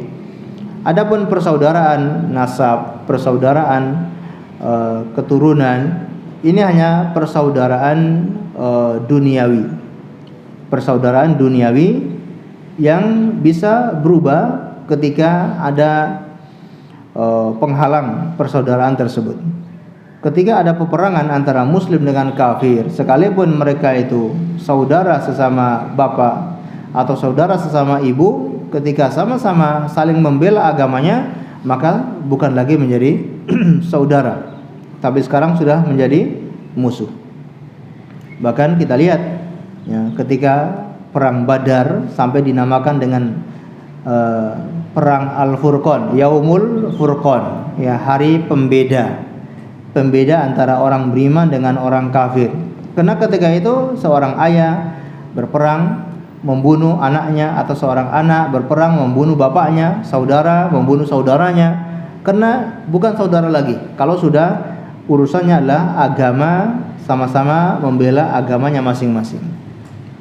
Tapi kalau tauhid, ini persaudaraan hakiki. Sekalipun mereka tidak lahir dari satu rahim, mereka tidak lahir dari satu nasab, tapi kalau mereka sama-sama mengucapkan la ilaha illallah, maka mereka itulah orang-orang yang bersaudara. Dan inilah yang harus ditumbuhkan rasa wala, rasa kecintaan, yaitu sesama tauhid, sama orang-orang yang bertauhid. Adapun kepada selain orang-orang yang bertauhid, ini bukan kecintaan, tapi hanya kepedulian, hanya menjalankan kewajiban, hanya menggugurkan kewajiban. Ini kalau kepada yang bukan bertauhid. Orang tuanya masih kafir, maka seorang anak hanya menjalankan kewajiban saja. Dia menjalankan kewajiban untuk berbakti, dia menjalankan kewajiban untuk membantu orang tuanya yang kafir itu. Tapi kalau soal hati, soal perasaan cinta, wala, maka tidak boleh sama sekali. Ini hanya ada kepada sesama orang-orang yang bertauhid, sama muslim. Termasuk sumber persamaan, sumber kesetaraan. Karena orang-orang yang bertauhid tidak ada yang lebih mulia kecuali Allah Subhanahu wa taala. Kalau kita ini sama-sama makhluk, maka tidak ada yang lebih terhormat, tidak ada yang lebih mulia. Walaupun berlaku hukum saling menghormati, tapi tidak melebihi batasan, tidak gulu. Jadi kita semua sama derajatnya, kemudian setara di sisi Allah Subhanahu wa taala. Yang membedakan hanyalah ketakwaan, yang membedakan hanya keimanan, amal soleh, itulah yang membedakan di sisi Allah Subhanahu wa taala. Bukan dilihat dari garis keturunan, bukan dilihat dari kekayaan harta, bukan dilihat dari jabatan dan pangkat, tapi dilihat dari ketakwaan. Inna akramakum indallahi atqakum. Ya, sesungguhnya orang yang paling mulia di sisi Allah adalah yang paling bertakwa di antara kalian. Innallaha la yanduru ila suwarikum wa ila ajsamikum walakin yanduru ila qulubikum wa amalikum. Sesungguhnya Allah tidak melihat kepada rupa-rupa kalian, kepada nasab-nasab kalian, kepada bentuk-bentuk jasad-jasad kalian. Tapi Allah melihat kepada hati kalian dan amalan-amalan kebaikan kalian. Nah, orang yang bertauhid akan melahirkan kesetaraan, persamaan, ya, tidak ada beda-beda. Ini golongan ini kasta ini, tidak ada sama sekali. Maka orang-orang yang di wilayah mereka beragama Islam tidak ada seperti itu sama sekali. Kalau ada yang seperti itu, masih ada yang begitu, berarti dia orang-orang yang masih mengikuti tradisi jahiliyah. Ya, maka kata Nabi SAW, ada 4 perkara yang masih ada pada umatku, yang mana itu merupakan tradisinya jahiliyah. Salah satunya adalah bangga-banggaan terhadap nasab, ya, saling merendahkan nasab orang lain. Nah, ini termasuk tradisi jahiliyah. Adapun secara umum, wilayah yang dihuni oleh orang-orang muslim, orang-orang Islam, biasanya tidak ada yang berkasta-kasta. Berbeda dengan agama lain. Kalau suatu wilayah yang dihuni oleh agama lain non muslim, rata-rata pasti di situ ada kasta-kasta. Walaupun satu negara, walaupun satu bangsa, satu tanah air, tapi berada di wilayah yang di situ dominannya non muslim, pasti selalu ada kasta. Dan Islam datang membatalkan itu semua, ya. Allahu a'lam bishawab. Nah, barangkali cukup sekian, ya, dapat kita pelajari pada kesempatan pagi hari ini berkaitan dengan manfaat tauhid dan keutamaan tauhid. Semoga bermanfaat bagi kita semuanya. Allahu a'lam. Waktu yang tersisa kita gunakan untuk tanya jawab. Kalau ada yang ditanyakan, kami persilakan.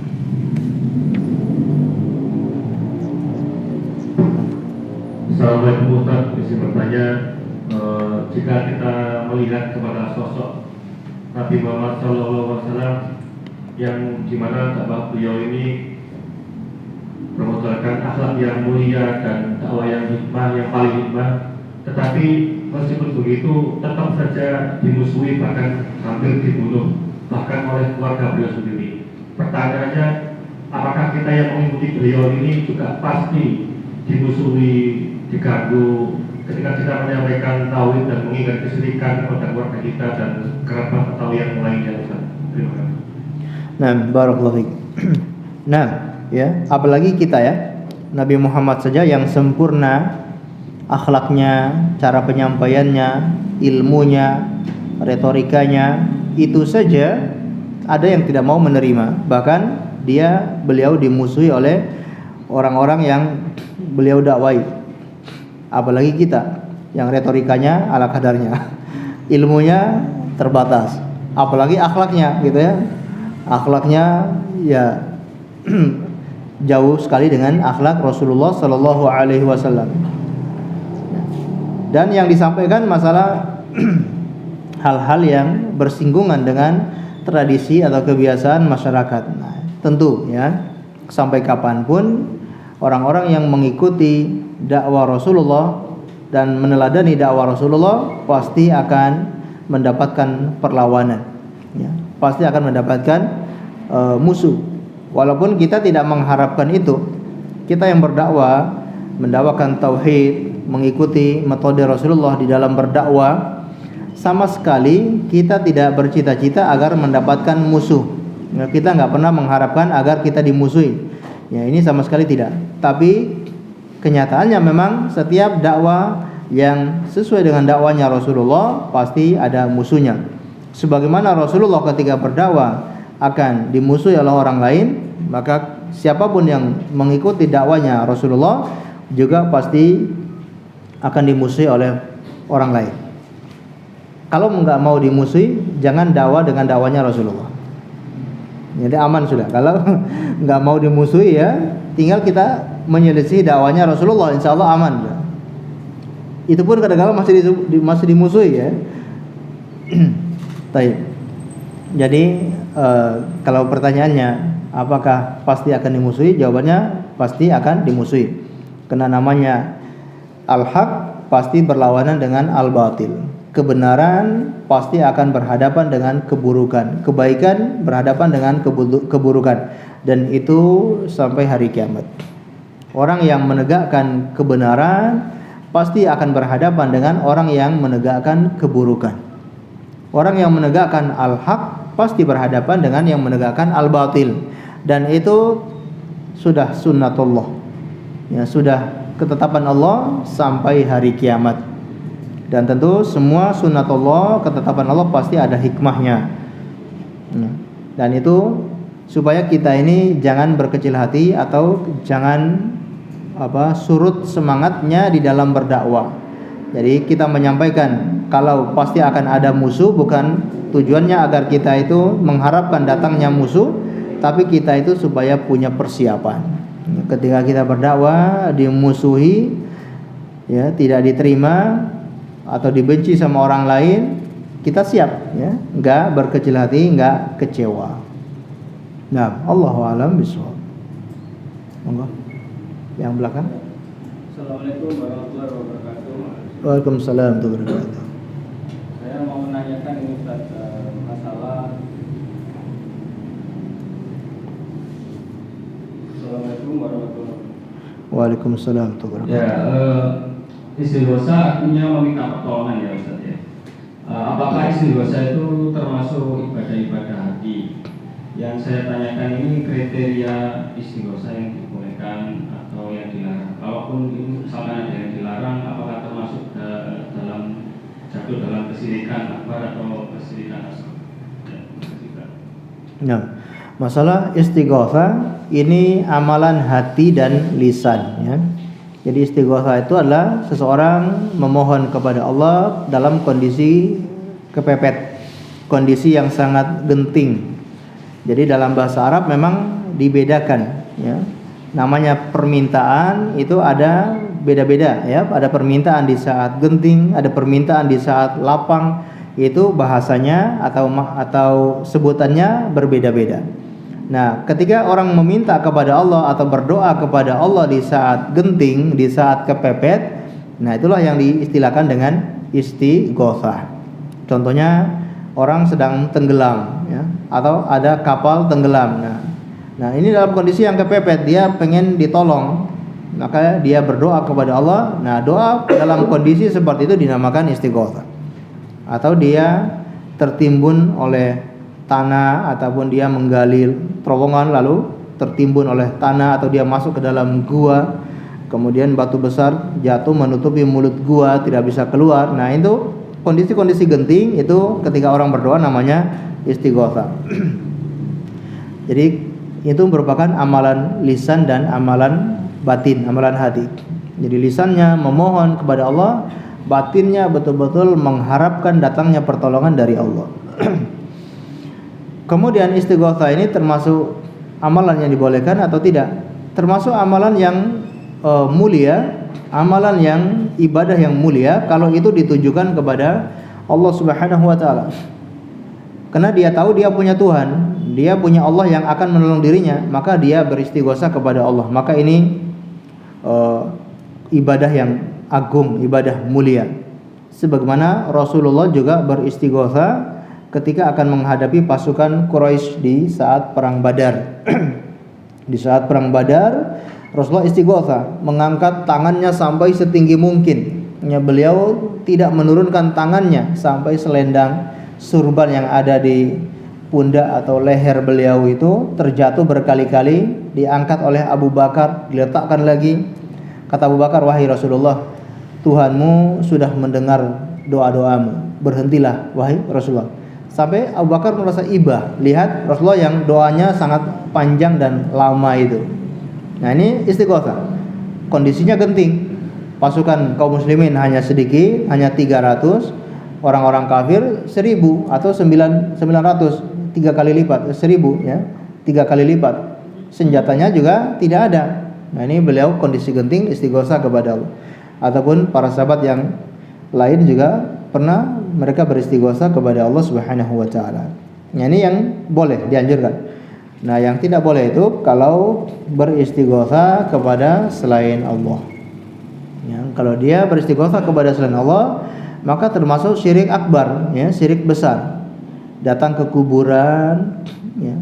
Jadi katakanlah bukan istighotsah, cuma doa biasa. Doa dalam kondisi lapang, ya. Dia mohon sesuatu kepada penghuni kubur. Ya, dia minta-minta ke penghuni kubur itu sudah menjadi syirik akbar. Apalagi sampai istighotsah kepada penghuni kubur, maka ini syirik akbar, ya. Yang sering terjadi di masyarakat kita itu istighotsahan. Ya, istighotsahan itu biasanya mereka istighotsahnya minta kepada Allah tapi pakai tawassul. Nah, pakai tawassul dengan Syekh Abdul Qadir Al-Jailani atau tawassul dengan bermacam-macam orang soleh yang mereka sebutkan dalam istighotsahan itu. Nah, ini yang tidak sampai pada syirik akbar. Ini maksudnya syirik kecil, ya, menjadikan tawassul, ya, antara diri mereka dengan Allah Subhanahu wa taala, ya. Ini syirik kecil. Jadi jatuhnya tawassul, ya. Jadi bukan istighotsah kepada selain Allah tapi mereka bertawassul, menjadikan perantara antara mereka dengan Allah Subhanahu wa taala. Ini syirik kecil. Kemudian tadi hukumnya, ya. Terus apa lagi, ya? Hah? Sampun, ya? Nggih, barakallahu fikum. Nggih. Ya, monggo. Apakah penyebab tidak? Bismillah. Apakah menjadi faktor penyebab utama seseorang itu apabila dia berdoa menjadi tidak diijabah oleh Allah itu, apakah karena tercampurnya tauhid itu dengan kesyirikan? Nah, jadi betul, ya, termasuk sebab tidak diijabahi doanya oleh Allah karena bercampurnya tauhid dengan kesyirikan atau dia berbuat kesyirikan. Jadi dosa apapun, maksiat apapun itu menjadi sebab terhalangnya, terkabulnya doa. Mau maksiat besar, maksiat kecil, itu punya andil, ya, punya andil sebab terhalangnya doa. Apalagi dosa-dosa yang berkaitan dengan makanan-makanan yang haram, ini sebabnya besar, terhalangnya doa, ya.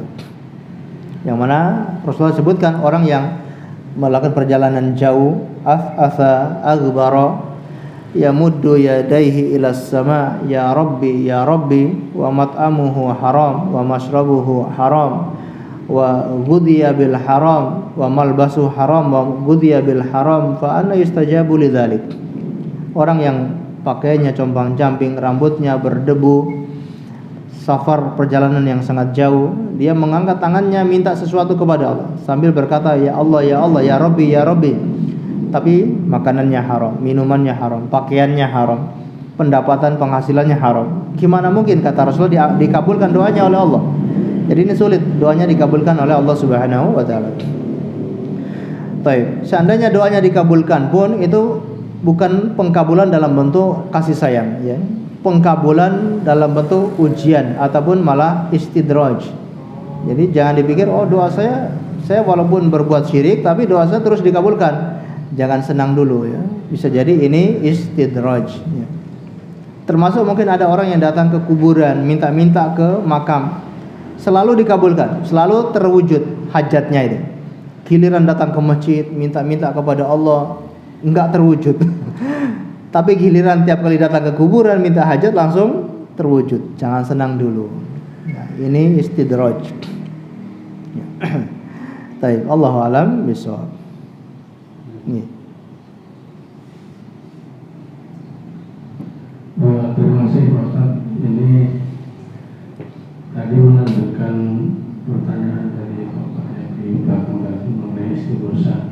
Karena istighosa ini terus terang saya juga masih melakukan, ya. Karena saya belum tahu apakah ini diperbolehkan atau dilarang hukumnya bagaimana. Jadi istighosa yang kami lakukan itu pertamanya bersama-sama, kemudian kita berdoa kepada Rasulullah, terus kemudian di situ berdoa untuk keselamatan masing-masing jamaah. Kita tidak bertawasul ke Syekh Abdul Qadir Jailani dan lain sebagainya, itu tidak. Kemudian kita berdoa, membaca istighfar, terus membaca la ilaha illallah, kemudian membaca surat-surat Al-Quran, Qul dan ayat kursi, sholawat, kemudian selesai. Itu bagaimana yang kita lakukan seperti itu? Karena selama ini kita masih saya masih melakukan pada saat kita mau taklim ini, kemudian didahului dengan istighosa. Itu aja, terima kasih. Nah ini perbuatan bid'ah, ya. Jadi perbuatan bid'ah. Kalau sampai minta-minta kepada Rasulullah, tadi disebutkan kalau sampai minta-minta kepada Rasulullah, maka ini sudah jatuhnya syirik akbar. Jadi kita minta berdoa hanya kepada Allah Subhanahu wa taala. Tidak boleh kita minta kepada malaikat, kepada Rasulullah, Nabi Khidir, Nabi siapa saja. Tidak boleh kita minta kepada para nabi. Kita hanya boleh minta kepada Allah Subhanahu wa taala semata. Kalau dia minta-minta, jadi bukan tawasul. Kalau tawasul bukan syirik akbar. Tawasul itu dia mengatakan, ya, demi kedudukan Rasulullah di sisimu ya Allah, maka bantulah kami, atau dengan perantara nabimu, ya, maka sampaikan hajat-hajat kami. Nah, tawasul seperti ini, maka ini jatuhnya syirik kecil, ya. Tapi kalau minta, wahai Rasulullah, kami butuh ini, wahai Rasulullah, berikan kami ini, tunaikan hajat kami ini. Nah, kalau seperti ini jatuhnya syirik akbar. Berarti dia sudah minta kepada Rasulullah sallallahu alaihi wasallam. Nah, adapun perbuatan kumpul-kumpul kemudian berzikir bersama, beristighfar bersama, ini tidak dicontohkan oleh Rasulullah sallallahu alaihi wasallam. Dan ini termasuk perbuatan bid'ah, ya, yang kita disuruh untuk menjauhi perbuatan-perbuatan semacam itu.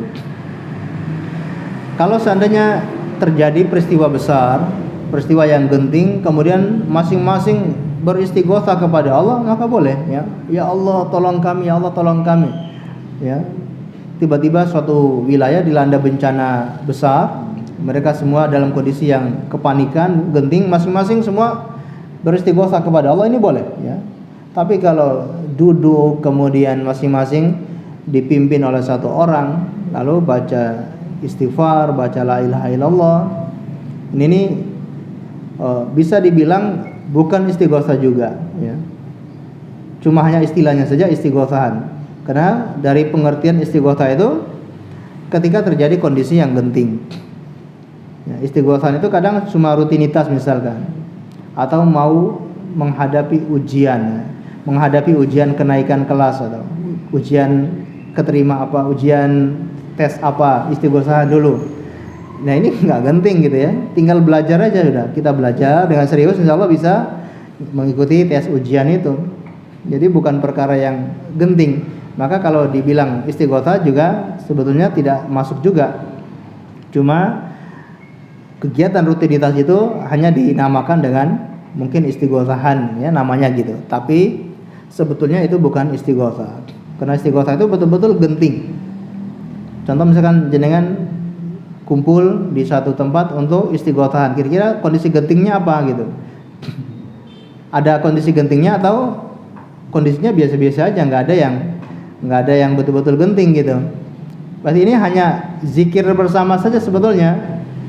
Cuma namanya saja istilahnya istighotsahan. Kalau secara syar'i istilah istighotsah itu adalah kondisinya betul-betul genting gitu ya. Nah, ini perbuatan yang harus kita tinggalkan ya, karena tidak sesuai dengan tuntunan Rasulullah sallallahu alaihi wasallam. Ya, walaupun isinya bagus ya, kita beristighfar bahkan sampai nangis-nangis kadang ya. Tidak semua yang kita anggap baik itu benar. Jadi kebenaran itu sumbernya adalah melihat itu dari tuntunan Rasulullah atau bukan.